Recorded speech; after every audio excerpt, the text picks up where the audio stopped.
شوکت بھائی کے بیان کے بعد بیان کرنا جیسے کہ یہ مشکل ہے، پھر بھی اسی آیت کو آگے پڑھاتے ہوئے رحمت للعالمین کی وَمَا أَرْسَلْنَاكَ إِلَّا رَحْمَةً لِلْعَالَمِينَ، رحمت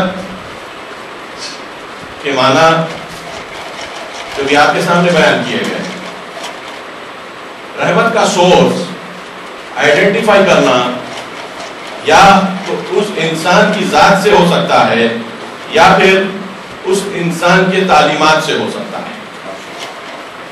گفتگو جو شوکت بھائی نے کی اسی طرف اشارہ تھا، اس اشارے کو تھوڑی اگر توضیح دے سکوں گا تو اپنے آپ کو خوش قسمت سمجھوں۔ رسول صلی اللہ علیہ وسلم کے آنے کے بعد، ان کے مبعوث ہونے کے بعد، ان کے کار رسالت کے انجام دینے کے بعد ہم دو الگ الگ قسم کی افکار مسلمانوں میں دیکھتے ہیں۔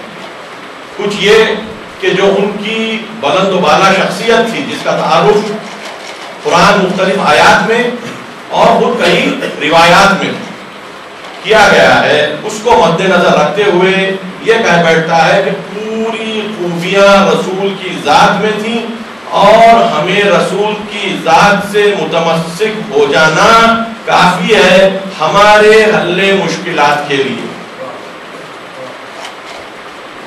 دوسرا گروپ اس نے یہ کہا کہ نہیں، انہوں نے تعلیمات پیش کی اور ان کے تعلیمات کو قبول کر لینا یہ ہمارے لیے حل مشکلات کا سبب بنے گا۔ حقیقت تو میں سمجھتا ہوں کہ دونوں میں، کہ رسول کی ذات اور رسول کے تعلیمات دونوں نے اپنا کام انجام دیا۔ رسول کی ذات تک محدود رہی، اس کے بعد جو آنے والے تھے وہ رسول کے جانشین بن کر عمومی طور پر رسول کی ذات کو بھی منعکس کرتے رہے لوگوں میں، اور ساتھ ہی ساتھ رسول کے تعلیمات کو بھی آگے بڑھانے کا انہوں نے ذمہ لیا۔ اس کی دلیل یہ ہے کہ آپ اس سے پہلے کہ اگر نبی کو دیکھ لیں، اس سے پہلے کہ رسول کو دیکھ لیں، جناب عیسیٰ اولو العزم پیغمبروں میں سے، آپ کے آنے کے بعد آپ کی ذات کو مقدس سمجھا گیا۔ قرآن جیسی قرآن میں ان کو روح اللہ کہہ کر پکارا۔ اب جب ان کی ذات کی بات آ گئی، تمام خوبیاں ان کی ذات سے اخذ کرنے کی کوشش کی گئی۔ آج بھی کرسچین پریچرز زیادہ تر آپ غور کریں گے جیزس کو پکارنے پر تکیہ کرتے ہیں، کیونکہ رسول جیسے رسول جانشین عیسیٰ کے نہیں تھے، تو بات رہ گئی عیسیٰ کی خود ہی ذات تک۔ تعلیمات عیسیٰ نے بھی کوئی ایسا تحول، کوئی ایسا ریولوشن انسانوں کی زندگیوں میں نہیں لایا۔ کیوں کہ رسول کو کافۃ للناس قرآن کہتا ہے تمام لوگوں کے لیے بھیجا گیا تھا۔ جناب عیسیٰ کو فقط اور فقط بنی اسرائیل کا نبی بنا کر بھیجا گیا تھا۔ خود بائبل بھی یہ کہتی ہے، خود قرآن بھی اسی کی طرف اشارہ کرتی ہے۔ جناب عیسیٰ فرماتے ہیں کہ مجھے لاسٹ شیپ آف بنی اسرائیل کی طرف بھیجا گیا۔ تو اب آپ لا کر دیکھ رہے ہیں کہ عیسیٰ کی ذات تک بات محدود رہ گئی، عیسیٰ کے علمی کارناموں کو نہ پیش کیا گیا، نہ وہ کارنامے اس سطح کے تھے کہ جو رسول کے تھے۔ تو ہم دیکھتے ہیں کہ رسول کی زندگی میں جو رسول نے کام انجام دیا، فقط اپنی ذات کی خوبی کو نہیں بلکہ ساتھ ساتھ ایسے اصول دیے کہ جن اصولوں کی بنیاد پر دنیا میں ایک نیا علمی انقلاب آ گیا، اور رسول کے جانشینوں نے رسول کی ذات کا بھی انعکاس کیا، ریفلیکٹ کیا رسول کی ذات کی خوبیوں کو، اور رسول کی تعلیمات کو چار چاند لگا دی۔ رسول کی تعلیمات کو چار چاند لگا دیا۔ نتیجہ یہ ہوا کہ علمی جو ترقی ہونے لگی، مسلمان کچھ ہی صدیوں میں سب سے زیادہ علمی ورک پروڈیوس کرنا شروع کر چکے تھے۔ انہوں نے پہلے تو ایبزارب کرنا شروع کیا، کیونکہ رسول کی تعلیمات ہے مطلب العلم ولو بالصین، تم جاؤ تعلیم حاصل کرو اگر چین سے کیوں نہ ہوتا ہو. الحکمت و ضالۃ المومن، وزڈم مومن کی گم شدہ چیز کا نام. انسان جیسے کوئی چیز جب گم جاتی ہے تو کیسے ڈھونڈتا ہے؟ بے چینی سے ڈھونڈتا ہے. وہ بے چینی حکمت کو، وزڈم کو ڈھونڈنے کی مومن میں ہوتی ہے، کیونکہ وہ سمجھتا ہے کہ اگر حکمت کہیں ہے تو میرے پاس سے گم ہو کر وہاں چلی گئی، مجھے کسی حالت سے حاصل کرنا ہوگا. رسول نے ابتدائی دور مدینہ میں مسلمانوں سے کہا کہ یہودیوں سے لکھنا پڑھنا سیکھ لو، گرچہ تمہیں ان کے گاہوں میں کام کیوں نہ کرنا پڑے. یہ تعلیمی حرکت کے جو رسول کی تعلیمات کا حصہ بنتی ہے وہ اس شدت سے آگے بڑھی کہ جس کا اثر یورپ کے رینیسانس میں اور ریفارمیشن میں ہوا. یورپ میں آنے والی تبدیلیاں کاملاً ان اسکالرز کے ورکس کے اوپر مبنی ہیں کہ جو اسلامی اسکالرز تھے. تو آپ یہ غور فرمائیں کہ اگر ہم رسول کی ذات تک اپنے آپ کو محدود کر کر بات کرتے ہیں تو ہم جناب عیسیٰ کے فالوور جیسے ہو جائیں. اگر رسول کے تعلیمات کی لے کر الگ بات کرتے ہیں تو رسول کی تعلیمات رسول کی ذات کا حصہ تھے، رسول کی بلندی اور بزرگی کا حصہ تھے. ان کی بلندی اور بزرگی کو چھوڑ کر اگر ہم فقط تعلیمات تک اپنے آپ کو محدود کر لیں گے تو یاد رکھیں تعلیمات تو مل جائیں گی لیکن تعلیمات کو لے کے آگے بڑھنے کا سلیقہ نہیں ملے گا. جو کام ائمہ نے کیا، رسول کے تعلیمات سب کو ملی، ائمہ کو بھی ملی اور اصحاب کو بھی ملی. اصحاب ان کو لے کر آگے نہیں بڑھ سکے عمومی طور پر، اس لیے کہ ان کے پاس رسول کی ذات سے کس طریقے سے چیز کو لے کر اس کو آگے بڑھنے کا سلیقہ نہیں آیا تھا، کیونکہ رسول کو اس نظر سے نہیں دیکھتے تھے جس نظر سے علی رسول کو دیکھتے.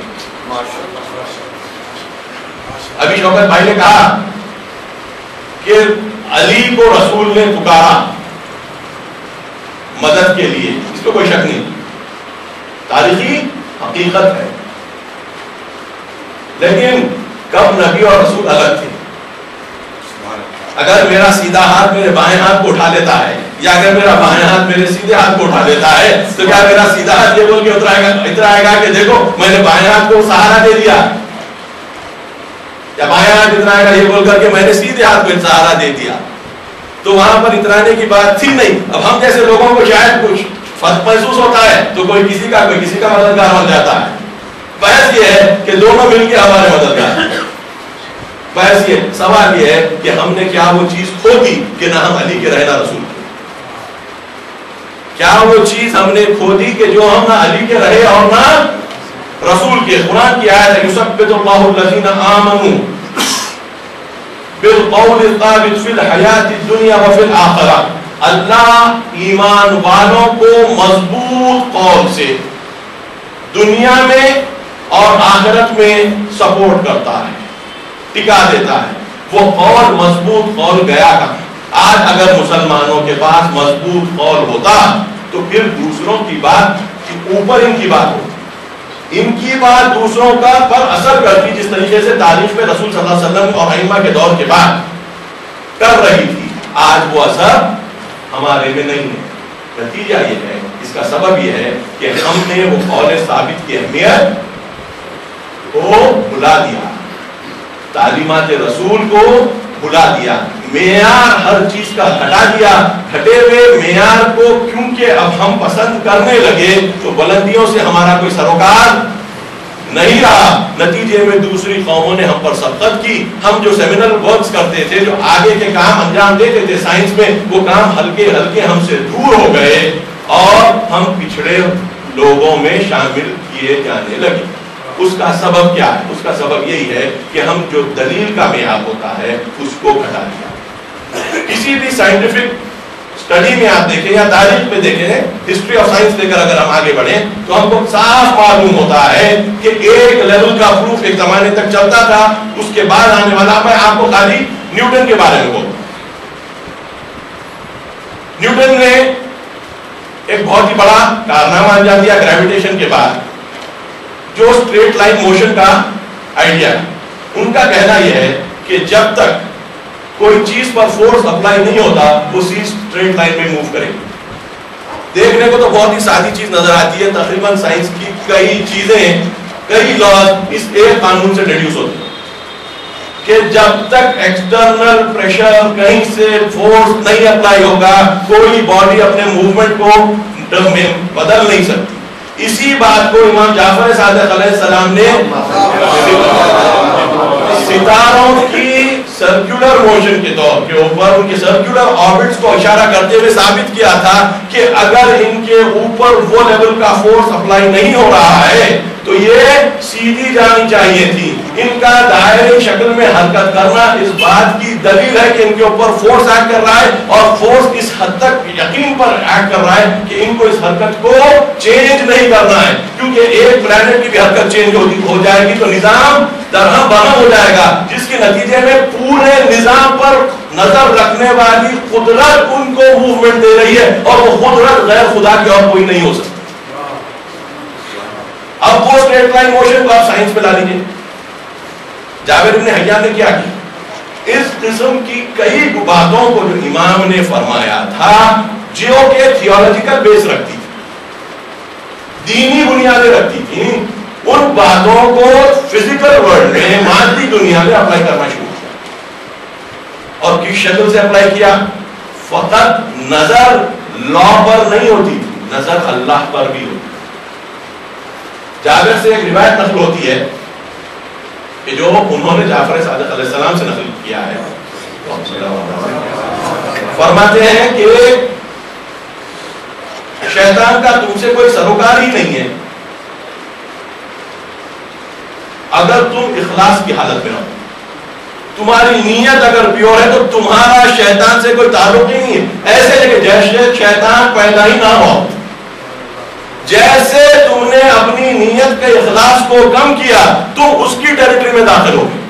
کیونکہ قرآن کی آیت ہے کہ خود قرآن میں اللہ کہتا ہے کہ مخلصین کو نہیں بہکا سکتا, اور خود قرآن میں اللہ شیطان کو کوٹ بھی کرتا ہے یہ کہتے ہوئے کہ میں سوائے تیرے مخلصین کے سب کو بہکاؤں گا. تو اللہ بھی کہہ رہا ہے, قرآن میں شیطان کو بھی کوٹ کر رہا ہے. تو امام فرماتے ہیں کہ دیکھو اگر تم اخلاص کے دائرے سے نکلے تو پھر تم شیطان کا شکار ہو جاؤ گے. تمہارا شیطان کا رشتہ تم نے بنایا ہوگا, اللہ نے نہیں بنایا. اور شیطان بھی یہ کہے گا کہ میں نے تم کو اخلاص سے دور نہیں کیا, تم نے اپنی خواہشات کی بنیاد پر اپنے اخلاص کو کھویا ہے. اس کے بعد میں نے کام کرنا شروع کیا. اخلاص خراب کرتے ہیں ہم اپنے ہاتھ, اس کے بعد شیطان اپنا کام کرنا شروع کرتا ہے. اسی طریقے سے جس طریقے سے پانی میں ہم ادھر جائیں تو مگرمچھ پکڑ لے اگر پانی میں تو اس کی طاقت بتاتے ہیں 10 گنا ہوتی ہے. لینڈ پر پکڑے تو اس کی طاقت نہیں ہوتی. اب جب جا کر آدمی خود اپنے آپ کو بغیر دیکھے دکھائے پانی میں ڈال دے پانی کی ٹھنڈک کا احساس کرنے کے لیے, اور اس کے بعد معلوم ہو کہ کوئی چیز پکڑ لی تو اس کے بعد نجات مشکل ہے. تو یہ سب تعلیمات آپ غور کرتے ہیں کہ رسول کی ذات پر بھی نظر رکھ کر اور رسول کی تعلیمات پر بھی نظر رکھ کر. ائمہ کی زندگی آپ دیکھیں گے رسول کی ذات پر بھی اتنی نظر تھی جتنا رسول کی تعلیمات. آج ہمارا دور ہو گیا ہے ایسا کہ یا یہ مانتے ہیں یا وہ مانتے ہیں. نتیجے میں ہوتا کیا ہے, شیطان کا اثر باقی رہتا ہے. اس کے نتیجے میں جو علم آتا ہے وہ نفس کی خواہشات کو بڑھانے کے لیے آتا ہے. اب سائنٹسٹ عبادت کے ذریعے سے سائنٹسٹ نہیں بنتا, نتیجے میں سائنس ان کے ہاتھوں پڑ جاتی ہے کہ جو دنیا کو تباہ کرنا چاہتے ہیں. اگر سائنس ان کے ہاتھوں پڑ جائے کہ جو دنیا کو آباد کرنا چاہتے ہیں تو وہ کیسی سائنس ہوگی جو رسول کی ذات پر بھی نظر رکھتے ہیں اور رسول کی تعلیمات. ہم کو ائمہ نے یہی بتایا, ہم کو ائمہ نے یہی بتایا کہ رسول کی ذات, رسول کے کردار, ہر چیز پر نظر رکھو, اس کے بعد ان کے تعلیمات پر بھی نظر رکھو. اگر تم یہ دونوں کام انجام دو گے تو تمہارے اخلاق کردار میں تم کو پاکیزگی ملے گی, تم گناہوں سے بچو گے. جیسے تم گناہوں سے بچو گے تو قرآن کی وہ آیتیں کام کرنا شروع کر دیں گی کہ جو کہتی اتقوا اللہ ویعلمکم اللہ, تم اللہ کا تقوی اختیار کرو اور اللہ تمہیں علم دینا شروع کرے گا. تم اللہ کا تقوی اختیار کرو, اللہ تمہیں فرقان عطا کرے گا. فرقان یعنی برائی اور اچھائی, سچ اور جھوٹ کے درمیان فیصلہ کرنے کی صلاحیت عطا کرے گا. کئی آیتیں قرآن کی تقوی کے بعد انسان کو علم سے جوڑتی ہیں, اس سے پہلے وہ علم آنے والا نہیں ہے. کچھ علم ہے تو بغیر تقوی کے آ سکتا ہے. سفلی علم بولتے ہیں, جادو کا علم بولتے ہیں, اس کو تقوی کی شرط نہیں. حتیٰ مشرک بھی وہ علم حاصل کر سکتا ہے, حتیٰ اس علم کے لیے جادو کا علم جس کو بولتے ہیں, اس کے لیے ایمان بھی شرط نہیں. آپ کو ایمان رکھنا بھی ضروری نہیں ہے. کچھ ایسے عجیب چیزیں لوگ کرتے ہیں کہ جو مسلمان نہیں ہے، ایمان نہیں رکھتے، وہ کرتے ہیں. اس علم کے لیے اللہ نے شرط نہیں رکھی، ایمان کی بھی شرط. مگر باقی علوم کے لیے جو خیر پہنچانے والے علوم ہیں اس میں اس نے ایمان کو شرط رکھا. اگر ایمان نہیں ہوگا تو وہ علوم نہیں بڑھے. آپ یہ سوال ضرور مجھ سے کرتے ہیں کہ اگر ایسا ہے تو اتنے نوبل پرائز ونر کیسے پروڈیوس ہو رہے ہیں؟ اتنے نوبل پرائز ونر دوسروں میں کیسے پروڈیوس ہو رہے ہیں؟ آپ اگر غور کر کے دیکھیں، کیونکہ کچھ Nobel price winners communist Russia سے بھی پروڈیوس ہوئے ہیں. اکثر نوبل پرائز ونر جو ہے یہودی رہے ہیں اور آج بھی ہیں، اور ان میں سے بہت سے ایسے بھی ہیں جو یہودی بھی ہیں کہ جو اللہ کو بھی نہیں مانتے. آپ ماڈرن ریسرچ کو دیکھیں، اتنا انسٹرومنٹ ایڈڈ ریسرچ ہے، اتنا انسٹرومنٹ ایڈڈ ریسرچ ہے کہ آپ کوئی کلیہ، کوئی پرنسپل نہیں ڈیولپ کر رہے ہیں. نیوٹن کے جیسا کوئی اسٹریٹ لائن موشن کا تھاٹ آپ پروڈیوس نہیں کر رہے ہیں. آپ پروڈیوس یہ کر رہے ہیں کہ آپ کے پاس جو سپیریئر دیکھنے کے اور اینالائز کرنے کے انسٹرومنٹس آ گئے ہیں، اس میں آپ سیمینر ورک کر کے دوسروں سے سبقت لے جا کر کچھ نہ کچھ نئی چیز پروڈیوس کر رہے ہیں. ریالٹی کو کھوج کر نہیں نکال رہے ہیں. اگر ریالٹی کو سب سے بڑا کام جو 20ویں صدی میں 100 سال پہلے سب سے بڑا اگر کام ہوا ہے تو آئنسٹائن نے کیا ریلیٹیوٹی کا. اس کے بعد اتنا بڑا کوئی کام بنیادی فکر کے بنیاد پر نہیں ہوا ہے. اور آئنسٹائن کہتا ہے کہ مجھے یہ چیز پکی پکائی ایک درخت کے اوپر لٹکے ہوئے میوے کی طرح ملی ہے، اور اللہ نے مجھے عطا کیا ہے. آپ کوئی بھی وقت پڑھیں، آئنسٹائن کے کھل کر اعلان کرتا ہے، it is not something which I got through my own efforts. It was there to be plucked and it plucked it.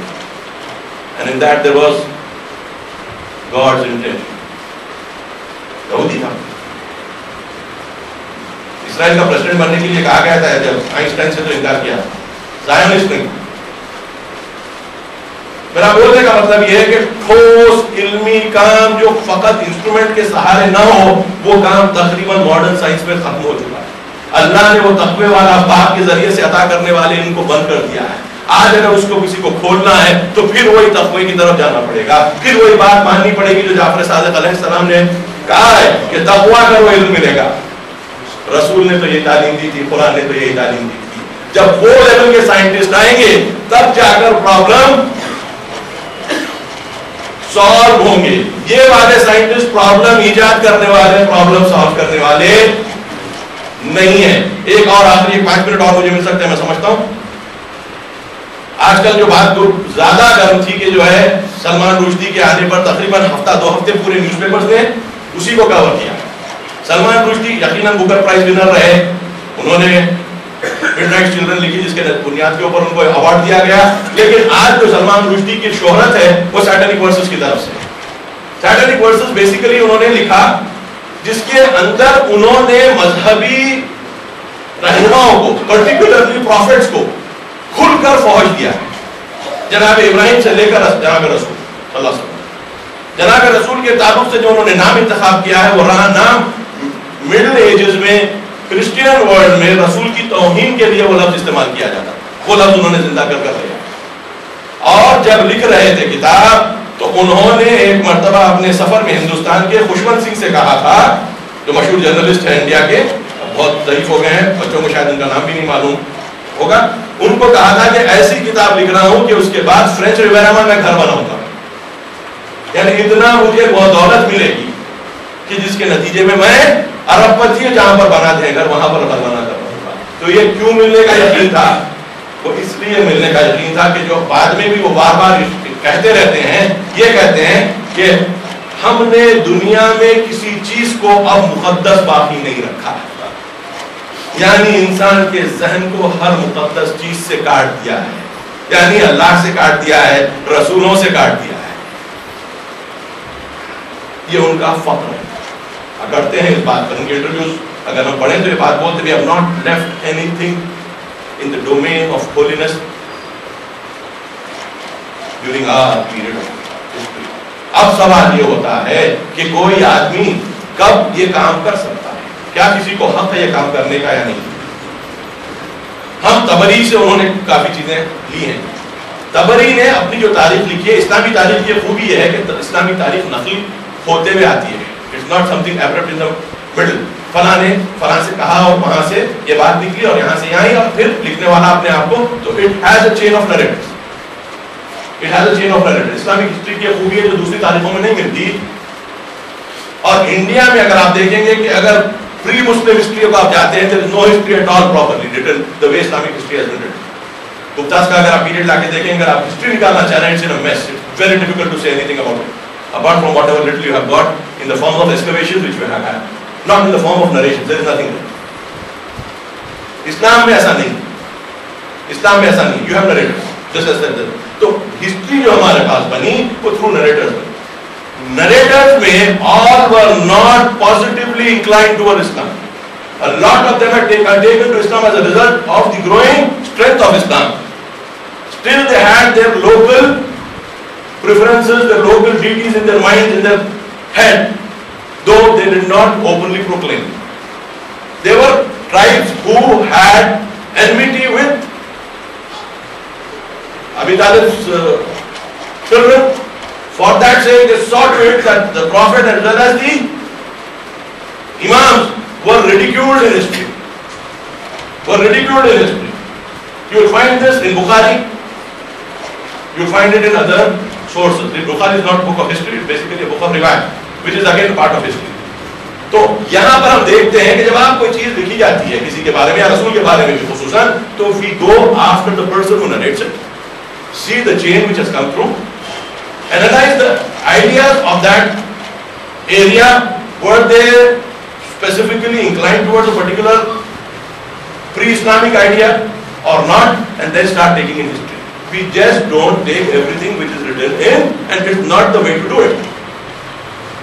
It is not the way to do it. Historicity جو بولتے ہیں کسی تاریخی واقعے کی سچائی,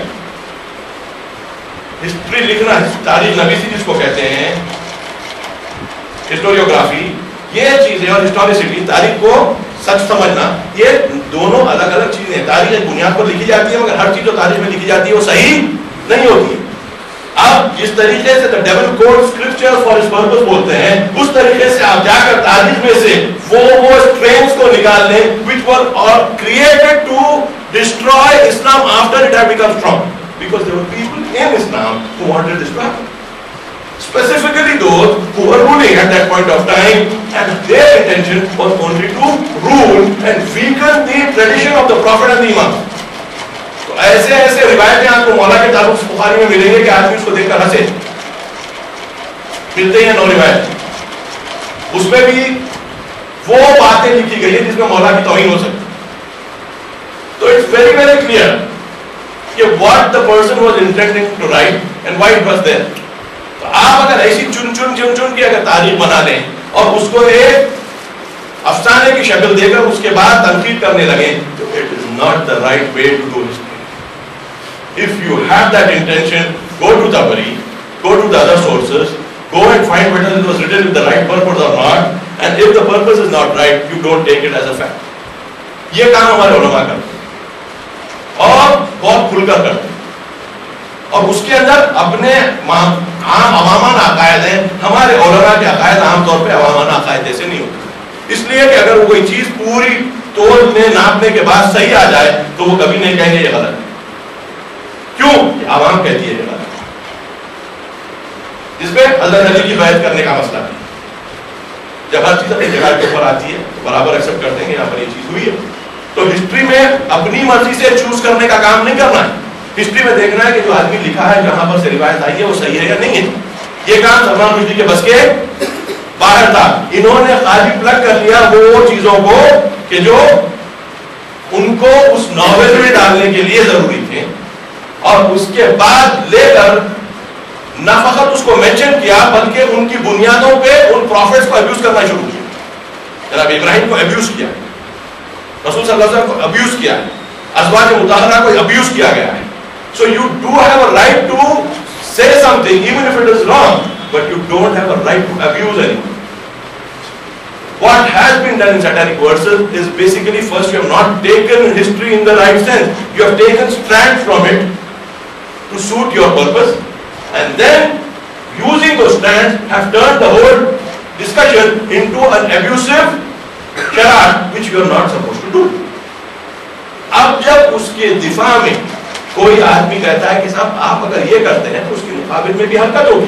Your intention was to make money out of cursing prophets, abusing prophets. So if there is a tradition which is alive, which says that we believe in the prophets, we will take criticism of the prophet, no problem at all. We will take the criticism of a prophet. کہ prophet یہ غلط کرے, ہم اس کو قبول کر کے بات کو رد کریں کہ آپ نے یہ کہا, ٹھیک ہے ہم اس کو لیتے ہیں, اس کو پھر ہم اس طریقے سے رد کرتے ہیں. ہم کبھی نہیں کہیں گے کہ آپ کو مار ڈالیں گے, آپ نے پروفٹ کو یہ کیوں کہا. مگر آپ پروفٹ کو جب مسلمان ہو کر لعنت کرنے لگے, گالی دینے لگے, تو گالی کا جواب لا کے ذریعے سے ہوتا ہے, قانون کے ذریعے سے ہوتا ہے, علمی تبصرے کے ذریعے سے نہیں ہوتا. امام جعفر صادق علیہ السلام کے دور میں کچھ لوگ مسجد نبوی میں بیٹھ کر رسول صلی اللہ علیہ وسلم کے بارے میں گفتگو کر رہے تھے. یہ بول رہے تھے کہ رسول صلی اللہ علیہ وسلم جینیس تھے, پیغمبر نہیں. پیغمبر کوئی ہوتا نہیں. People who are very genius use God as an instrument to make their ideas more acceptable to people around. بولنے کا طریقہ تو خدا بھی نہیں ہے, رسول بھی نہیں. جینیس ہے رسول اور فقط کچھ بھی نہیں. نتیجے میں خدا کا نام لیا ہے اور لوگوں کو تعلیمات اپنے عام کر. ایک امام جعفر صادق علیہ السلام کی صحابی وہاں پر بیٹھے تھے, اس سے میں آگے بولے یہ کیا بات, بےہودہ گفتگو ہو رہی مسجد نبوی میں بیٹھ کر. وہ لوگوں نے جواب دیا کہ تم تو شاگرد ہو ان کے, اس سے بھی کیوں آ رہے ہیں, ہم ایک بات بول رہے ہیں, اس کی دلیل سے رد کر دو ان کو, تم اس کو دلیل سے رد کر دو, کیوں پریشان ہوتے ہو. ان کو بہت غصہ آیا, امام کے پاس آ کے بولے کہ یا امام اس قسم کی گفتگو ہوئی مسجد میں. انہوں نے کہا غصہ آنے کی کیا بات, 3 دن میرے پاس آؤ, میں تم سے بات کرتا ہوں, اس کے بعد جا کے ان سے بات کر. 3 دن تک امام نے ان سے بات کی, مختلف خدا کی نشانی, رسول کے بارے میں گفتگو کی, رسولوں کی ضرورت کیوں ہوتی ہے. اس کے بعد ان کو یہ کتاب توحید مفضل بول کر آپ کو چھپی بھی ملتی ہے, اس کے بعد کچھ حصے آپ کو انٹرنیٹ پہ بھی ٹرانسلیٹڈ مل جائے گی, توحید مفضل اگر آپ. تو یہ روش ائمہ کی رہی, where the criticism used to come by people sitting in the Prophet's mosque in Medina, Masjid Nabawi mein, and saying that he is not a prophet, he is a genius, and what he has done is this. تو جب ایک بات علمی دائرے میں ہو رہی ہے کہ بھئی پروفٹ ہونا ضروری نہیں ہے, جینیس رہنا کافی ہے. آپ نے یہ ثابت کیا کہ فقط جینیس رہنا کافی نہیں ہے, آپ کو پروفٹ ہونا ضروری ہے. یہاں پہ لڑنے کی ضرورت نہیں ہے, یہاں پہ تلواریں نکالنے کی ضرورت نہیں ہے, ان کو کاٹ دینے کی ضرورت نہیں ہے, مگر یہاں علمی گفتگو ہو رہی ہے. Nobody is abusing anybody. اب دوسرے اینگل سے آپ دیکھیں تو بولیں گے کہ بھئی وہ تو رسول کو جھوٹا بول رہے تھے, مگر وہ بول رہے تھے رسول جینیس تھے, سہولت کے لیے لوگ ہضم کرنا بول کے کیے. آپ کو خالی یہ کرنا پڑتا ہے کہ دیکھیے ہضم کرنے کی بات نہیں, یہ شرائط ہونی پڑتی ہیں خدا کے لیے, یہ چیزیں ہیں, اس طریقے سے خدا ثابت ہوتا ہے, اس طریقے سے رسول ثابت ہوتا ہے. یہ کام انہوں نے انجام دیا, یہ کام ہم کسی سے بھی انجام دے سکتے. We can take criticism left and right from anybody and talk sense to them, taking their proofs, analyzing them and replying. Maybe at times we have to take and accept certain things which are saying which might be right according to our own criteria of looking at truth. We have to accept it. Lekin abuse will not be accepted, specifically if it comes from a Muslim person, because if that is allowed, what would happen is that the holiness of these people would be removed from the minds of people, and the scenario which you see in Europe and in the United States, when you don't venerate, I don't say pray, worship, venerate these people, you don't take their teachings for something valuable. آپ رسول کو ہی معمولی سمجھیں گے تو آپ کب وقت دیں گے رسول کی تعلیمات کے لیے. ہم جب اتنی تعریف کرتے ہیں رسول کی اور علی کی اور ان کے تعلیمات کے لیے ہمارے پاس وقت نہیں ہے. ہمارے آنے والے جنریشن کو اگر ان کے تعلق سے گالی گلوچ سنائی جائے, ان میں کتنا حوصلہ رہ جائے گا ان کی تعلیمات سے فائدہ اٹھانے کا. تو when you intend to destroy the concept of veneration between the Muslims, being a Muslim yourself, if not really at least by name, it will be considered as treason. It would be considered as treason. That is the basis of the fatwa. ہم نہ علم سے جھگڑا کرتے ہیں, ہم نہ دلیل سے جھگڑا کرتے ہیں, اور لا اکراہ فی الدین کا مطلب یہ ہے کسی کو دین پہ جبر نہیں، لیکن گفتگو کرنے میں ابیوز نہیں کرنا چاہیے، اور بات اگر کرنا ہے تو دلیل کی کرنا چاہیے، اور سلیکٹیولی چیزوں کو نہیں لینا چاہیے. چیزوں کو اگر لینا ہے تو یہ بھی لو، یہ بھی لو، یہ بھی لو، یہ بھی لو، اور اگر سلیکٹیولی لے رہے ہیں تو بھی بحث کرنے کے لیے آمادہ ہو، ابیوز کرنے کے لیے. تو میں سمجھتا ہوں یہ رحمت کے ایام میں ہم کم از کم رسول صلی اللہ علیہ وسلم کے تعلق سے یہ اوپینین تو رکھ سکتے ہیں کہ people have a right to criticize him, but no one has a right to abuse him. At least if someone is not a Muslim, we can take it because he's not accepting as a prophet. So since he's not considering him a prophet, he might be abusing him in his own area where we have nothing to do. But when a Muslim comes to that, the rule is very clear. It will be considered treason and the punishment is capital. Simple. This is the basis of Islamic faith, Islamic law, and I think we have to hold it. Otherwise, we might have to accept what Salman Rushdie has been saying, we have not left anything holy for the people. آنے والی generation ہر آدمی کو نیک و بد کو برابر سمجھنے لگے گی. اتنی بڑی چیز ہے کہ ہماری آنے والی نسل کسی جلاد کو، کسی قاتل کو اور رسول کو برابر برابر سمجھے. حضرت علی کا ایک بہت ہی اچھا بیان ہے، کہتے ہیں اب تو زمانہ یہ آ گیا ہے کہ لوگ ایک سانس میں علی اور معاویہ کہتے ہیں. 50 سال نہیں ہوئے تھے، 30 سال نہیں ہوئے تھے رسول کی رحلت، اور لوگوں کے دماغ میں ایک ہی زبان سے علی اور معاویہ کا نام نکل رہا تھا. عجیب بات ہے کہ لوگ علی کی بلندی اور معاویہ کی پستی کو اس دور میں سمجھ نہ سکے. نتیجہ کیا ہوا؟ جب اچھائی کو سمجھ نہیں سکتے تو اچھائی کے پیچھے جا نہیں سکتے. جب اچھائی کے پیچھے جا نہیں سکتے، خواہشات نفس انسان کو خود بخود بدی کی طرفدار بنا دیتی ہے، توجہ کم ہوتا ہے. جب اچھائی کو سمجھ کر اچھائی کی طرف نہیں بڑھ سکتے تو انسان کی خواہشات نفس انسان کو برائی کی طرف راہب کر دیتی ہے. اس کیفیت کو دیکھتے ہوئے برے کا حوصلہ بڑھتے جاتا ہے، اچھے کا حوصلہ گھٹتا جاتا ہے. ایک مدت ایسی آتی ہے کہ برے کا حوصلہ اتنا بڑھ جاتا ہے کہ اچھائی کو وہ ایک معمولی چیز سمجھ کر اس کو رونق کر چلا جاتا ہے. اس میں قصور اچھائی کا نہیں ہے، اچھائی کے سمجھنے والوں کی قلت کا ہے. مشکل چیز نہیں سمجھنے کا نتیجہ یہ ہوتا ہے. تو ہم یہ سمجھتے ہیں کہ ہمارا دین بہت ہی اونچی بنیاد پر آیا ہے، اور وہ بنیادوں کو ہمارے آنے والی جنریشن کو اگر ہم منتقل نہیں کریں گے یہ ہمارا سب سے بڑا گناہ ہوگا. ہماری ذمہ داری بنتی ہے ان ایام میں، خصوصاً ان ایام میں جب ہم رحمت للعالمین اور ہمارے دیگر ائمہ کی زندگیوں کے اوپر تذکرہ کرتے ہیں اور روشنی ڈالتے ہیں، کہ ہم سمجھے we are inheriting a very very great tradition, complete from outside without having loose end. And in the event of our neglecting that tradition, whatever will be given to our coming generation will be zero compared to everything. اللہ کے مقابل میں کوئی چیز رہتی تو اس کی value کیا ہوتی ہے؟ زیرو سے بڑھ کر. We are that. If we are not going to take it seriously, we will be ending up losing the greatest thing which was made available to human beings. That is the tradition of the Rasul and the prophets, all prophets. That is Islam in its purest form. امید کرتے ہوئے کہ ہمارا حوصلہ، ہماری ہمت کم نہ ہو، اور اچھائی کو حاصل کرنا بغیر زحمت اور کوشش کے ممکن نہیں ہے. It is impossible. جب تک زحمت اور کوشش نہیں کی جائے، جب تک تقوی کی رعایت نہیں کی جائے، پاکیزگی اور طہارت ذہنی کو پوری طریقے سے ملوث خاطر نہ رکھا جائے، ہماری اچھائی کا سفر رک کر چلے گا یا رک ہی جائے گا. آج کے دور میں جہاں کے اوپر برائی اور گناہ اور بدکاری بآسانی کلک آف دا بٹن کے اوپر ہے، ہم کو ہمارے بچوں میں وہ کیفیت ایجاد کرنے کی ضرورت ہے کہ ہم ان کو یہ بتلائیں کہ یہ کلک آف بٹن پہ اگر برائی ہے، کلک آف بٹن پر اچھائی بھی ہے. تو اچھائی کو اتنا بڑا سمجھو کہ برائی دور سے برائی نظر آ جائے، قریب سے برائی نظر نہیں آتی، قریب سے برائی کی. یہ اگر ہمارے بچے سمجھ جائیں، برائی کو دور سے آئیڈینٹیفائی کر لیں گے تو برائی کے نزدیک نہیں جائیں گے، اور خود بخود ان کا اچھائی کا سفر تیز ہوتا ہے. And that will be what will make a difference in the coming years. History, if it has to change, will change through our children who will take a path which is different to the path which is being taken by the people all around us.